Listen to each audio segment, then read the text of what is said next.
So everybody, millions of people go to the beaches for a great vacation. They go to get away from reality, just escape their life, and just really sit back and enjoy the ocean. You go to sleep with the sound of the waves, you walk down the pearly white beaches, but what we rarely notice is the bloodshed and the blood stain that we leave in the water. The ocean is really a vast graveyard. Millions of sharks die every year. In fact, 100 million die. This is no small task, and it's up to us to stop. Shark finning has been going on for many, many years, and it takes place all around the world. Shark finning is a global act of where they take a live shark and they shred it of each of its fins. Now, sharks have nerves all throughout their body, just like we do, so they can feel every knife slice. Now, they do this while the shark is still alive, and then they throw it back into the ocean. So then at this point, it'll sink into the bottom of the ocean, and because it's been removed of all of its limbs, it can no longer swim. So at this point, it has one of two options. Either it can drown because oxygen is not being passed through its gills, so it's given the same sense that we have of drowning, or number two, it's eaten alive by scavengers, which is the more common death. Both of these deaths are very painful and slow for the shark. They can take up to hours, and it's all because of humans. The percentages relate because 3 to 4% of the total body weight is the fins, and that's all we keep of the shark. We throw the rest away. To put this into perspective, our human head weighs about 7% of our human body weight. That means that this would be the same thing as cutting off the top of our head and leaving from here down for waste. Just throwing it away and saying that it's completely valueless and that our lives, because they've been taken, are completely valueless as well. 8,000 tons of shark fin are processed each year. So if you do the math here, there's 200,000 tons of shark that's thrown away, just rotting at the bottom of our oceans. I'm going to show a couple of pictures describing this act.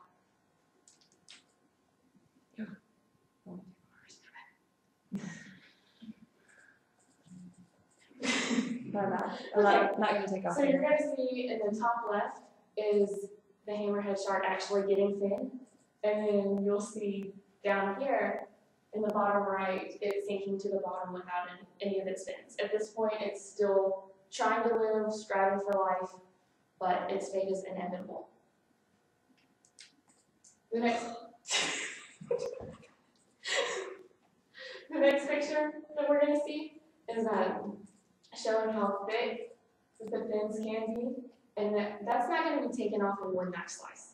That's going to take multiple tries, and it's going to take multiple. And then if you see down at the bottom right, this is how bloody the act really is. It's not a humane service, and it's something that we let go on every day in our inner world ocean. And then if you see to the left, this is a shark. It's probably not dead yet, and this is what they live with. I mean, for hours, this is how they are. So next, we're going to talk about the fin itself. Why is shark fin so popular? Why is it wanted? Well, the shark fin itself has no nutritional value. So why do people like it? Most people like it because of its texture. But I don't care how great the texture is. If we look at it just from a selfish human standpoint, the shark fin's not even healthy for us.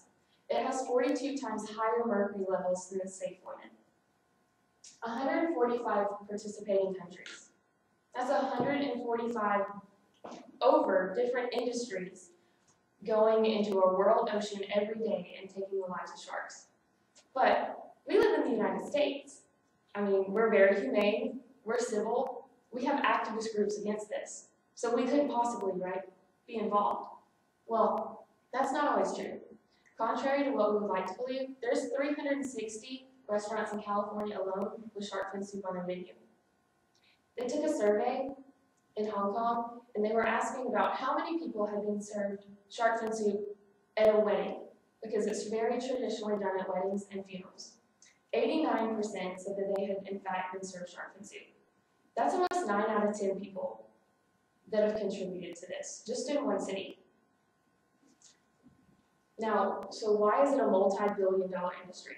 How have we allowed this to become a multi-billion-dollar industry?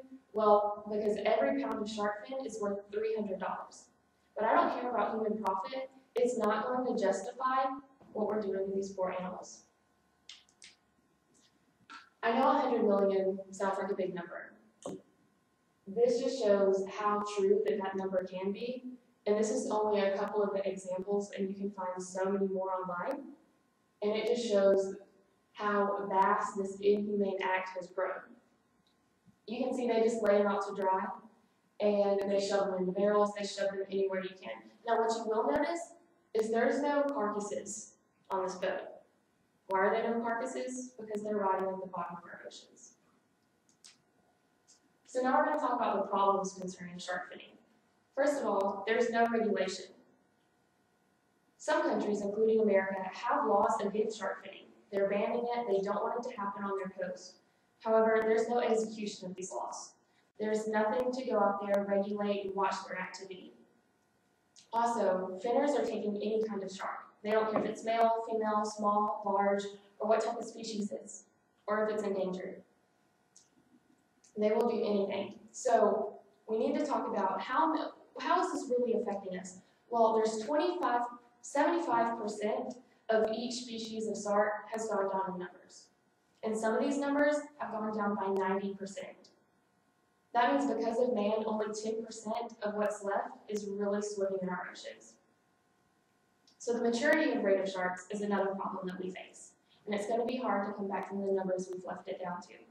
Because sharks mature when they become 15 years old, and at that point, only the females can still have pups.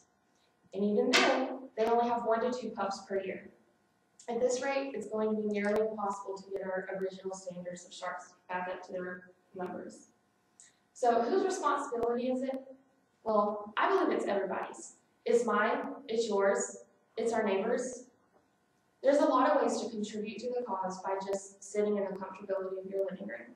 You can go online, you can sign petitions, you can join support groups, you can just encourage people that are going after this. Next, you can spread awareness. This is a very small percentage of people that actually know what shark finning is. People don't know that we're accidentally supporting it, which leads me to the unintentionally supporting illegal fisheries. In this case, we don't always know where we get our food from. A little bit of research can go a long way.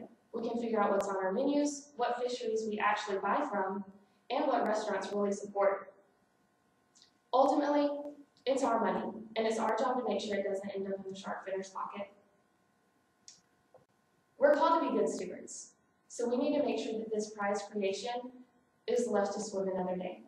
They need our help, and it's our responsibility too.